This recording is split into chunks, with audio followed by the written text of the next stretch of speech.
5 लाख से ऊपर मंदिरों को जो गवर्नमेंट ने एक्वायर करके रखा है उसको पुनः वापस के मित्र रहे माननीय अखिलेश यादव जी आए थे डुबकी लगाने के लिए। खरगे साहब को उनसे पूछना चाहिए कि आप गए थे डुबकी लगाने के लिए, क्या हुआ? रोजा रफ्तारी करने से देश खुशहाल नहीं हो सकता है, चर्च जाने से देश खुशहाल नहीं हो सकता है। सिर्फ सनातन पे टिप्पणी क्यों? मिले मुलायम काशीराम, हवा में उड़ गए जय श्री राम का नारा। राम भक्त के हत्यारे कभी भगवान नहीं हो सकते।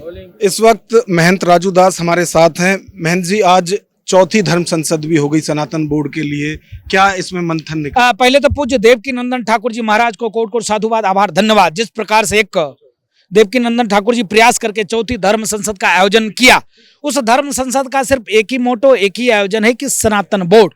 सनातन बोर्ड के माध्यम से हम संस्कृति, संस्कार और भारत को अखंडता और देश में 5 लाख से ऊपर मंदिरों को जो गवर्नमेंट ने एक्वायर करके रखा है उसको पुनः वापस, इसके अलावा संस्कृति कैसे सुरक्षित हो, कैसे गुरुकुल को ठीक करके और हम लोगों के अंदर संस्कार और संस्कृति भर सकें, ऐसी योजना रचना के तहत ये चौथी धर्म संसद, जिस धर्म संसद में सभी संतों ने एक सूत्री निर्णय लिया कि देश के यशस्वी प्रधानमंत्री जी के नेतृत्व में, उत्तर प्रदेश के यशस्वी मुख्यमंत्री योगी आदित्यनाथ जी महाराज के नेतृत्व में, देश के गृह मंत्री जी के नेतृत्व में, अमित शाह जी के नेतृत्व में हम संसद से पास और यह जो है सनातन बोर्ड का निर्माण कराएंगे। अच्छा, अभी मल्लिकार्जुन खड़गे हैं, कांग्रेस के राष्ट्रीय अध्यक्ष हैं, कह रहे हैं कि गंगा में डुबकी लगाने से किसी को कोई रोजगार नहीं मिलने वाला। अच्छा, तो मैं पूछना चाहता हूं, उनके मित्र रहे माननीय अखिलेश यादव जी आए थे डुबकी लगाने के लिए। खरगे साहब को उनसे पूछना चाहिए कि आप गए थे डुबकी लगाने के लिए, क्या हुआ? उनसे पूछना चाहिए ना। दुर्भाग्य है, मैं पुनः कहता हूं कि अपने मर्यादा में रहो राजनेता नेताओं। तुम दलगत राजनीति खूब करो, लेकिन सनातन पर टिप्पणी करोगे तो बर्दाश्त से बाहर है, ये हम बर्दाश्त नहीं करेंगे। तुम कह सकते थे रोजा रफ्तारी करने से देश खुशहाल नहीं हो सकता है, चर्च जाने से देश खुशहाल नहीं हो सकता है। सिर्फ सनातन पे टिप्पणी क्यों?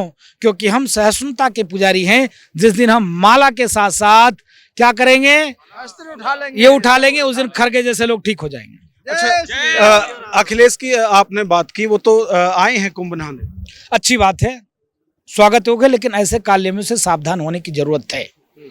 काले में क्यों कह रहे हैं? इसलिए कि गिरगिट जैसे रंग बदल लेते हैं। जब ये शासन में होते हैं, सत्ता में होते हैं, तब सनातन कोरोना है, डेंगू है, मलेरिया है, टाइफाइड है, मिले मुलायम काशीराम, हवा में उड़ गए जय श्री राम का नारा। इसके अलावा बाबरी मस्जिद का ही हम निर्माण करेंगे।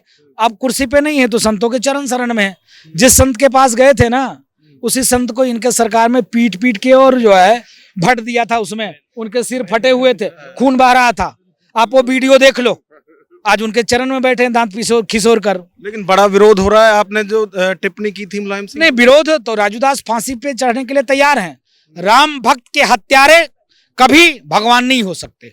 आपके फोटो ड्रेन किए गए यूरेनल में। ये तो दुर्भाग्य की बात है कि आप सोचो कि क्या समाजवादी पार्टी की मानसिकता क्या है।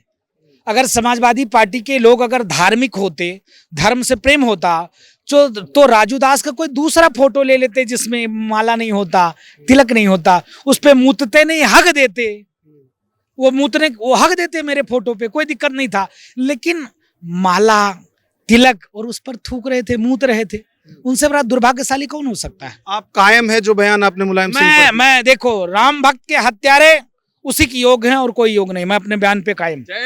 बिल्कुल, ये थे महंत राजू दास, जिन्होंने अपनी हर बात, हर मुद्दे पर बेबाकी से रखी है और लगातार सनातन बोर्ड बने, सनातन बोर्ड का गठन हो, इसके लिए वो हमेशा से समर्थन करते रहे हैं। आज जो धर्म संसद हुई थी उसमें भी उन्होंने खुलकर सनातन बोर्ड का समर्थन किया है। कैमरामैन विवेक के साथ नागेंद्र भाटी, न्यूज वॉच भारत, प्रयागराज।